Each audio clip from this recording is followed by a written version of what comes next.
When I presented the report in February 1993, unemployment had just reached its peak of 3 million. But although we didn't know it at the time, a recovery was underway. And 20 years later, after a financial crisis and deep recession, unemployment is again much too high, and output is still below its level of 5 years ago.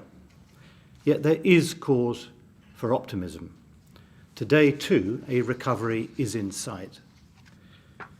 Although output has been broadly flat for the past 2 years, that masks a more encouraging underlying picture.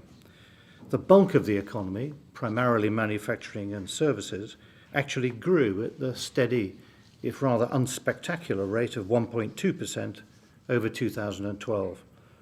That's actually similar to the headline growth rate of 1.5% in the United States, and considerably stronger than the consensus expectations for growth in both Japan and the euro area. The weakness in overall output in large part reflects sharp falls in construction that are unlikely to be repeated in 2013. The UK economy is therefore set for a recovery. That isn't to say that the road ahead will be smooth.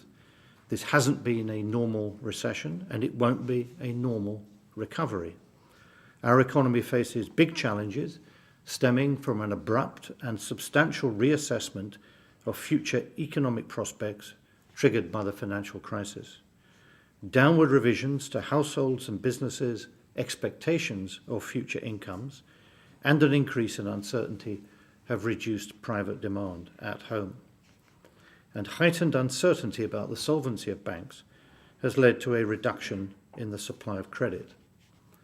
The same factors acting abroad have resulted in a fall in demand for our exports.